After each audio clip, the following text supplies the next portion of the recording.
നന്മകളിലൂടെ യുവത്വം സമൂഹത്തിന് ഉപകാരപ്രദമാക്കുക വഴി പരലോക വിജയം കരസ്ഥമാക്കുക എന്ന ലക്ഷ്യത്തിൽ 2011 നവംബർ 11 പെരിങ്ങാല കേന്ദ്രീകരിച്ച് തുടക്കം കുറിച്ച കൂട്ടായ്മയാണ് അൽ ഇഹ്സാൻ യൂത്ത് മൂവ്മെന്റ്. നമ്മുടെ നാട്ടിലെ യുവാക്കളെ അവരുടെ യുവത്വം സമൂഹത്തിനും അവശത അനുഭവിക്കുന്നവർക്കും വേണ്ടി ചിലവഴിക്കുക വഴി നന്മയുള്ളവരാക്കുക എന്ന മഹത്തായ ലക്ഷ്യമാണ് അൽ ഇഹ്സാന്റെ തുടക്കത്തിന് കാരണം. വ്യത്യസ്ത രാഷ്ട്രീയ സംഘടനാ ചിന്തകൾ ഉള്ളവരെ അൽ ഇഹ്സാൻ എന്ന പ്ലാറ്റ്ഫോമിൽ ഒന്നിപ്പിച്ചുകൊണ്ടു പോകുന്നു എന്നതാണ് അൽ ഇഹ്സാന്റെ പ്രധാന പ്രത്യേകത.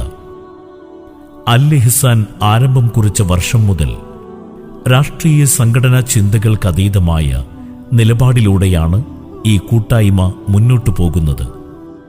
അൽ ഇഹ്സാൻ ആംബുലൻസ് സർവീസ്, അൽ ഇഹ്സാൻ ഡ്രസ് ബാങ്ക്, അൽ ഇഹ്സാൻ ചാരിറ്റി വിംഗ്, അൽ ഇഹ്സാൻ DTP സെന്റർ തുടങ്ങിയ വികസന പ്രവർത്തനങ്ങൾ അൽ ഇഹ്സാനിലൂടെ നാളിതുവരെ നടത്തുവാൻ സാധിച്ചു.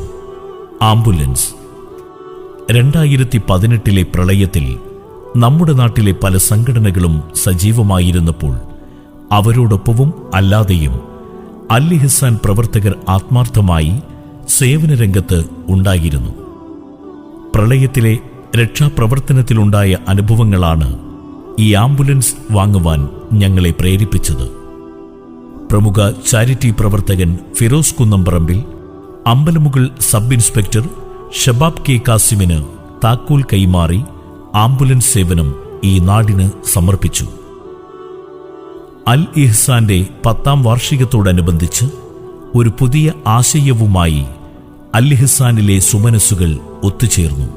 അതിലൂടെ ഉത്ഭവിച്ച സേവന പ്രവർത്തനമാണ് ഒരു ഡയാലിസിസ് സെന്റർ തുടങ്ങുക എന്ന തീരുമാനം. ഇതിന് നന്മ ഡയാലിസിസ് സെന്റർ എന്ന് നാമകരണം ചെയ്യുകയും തുടർ പ്രവർത്തനങ്ങൾ ആരംഭിക്കുകയും ചെയ്തു.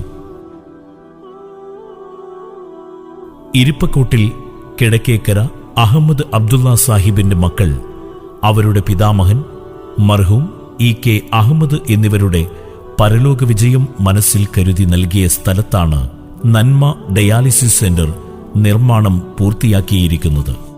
2021 മാർച്ച് മാസം ഭൂമി അളന്നു തിരിച്ച് ആധാരം ചെയ്യുകയും സ്ഥലത്തേക്കുള്ള വഴി മണ്ണിട്ട് റെഡിയാക്കുകയും ചെയ്തു.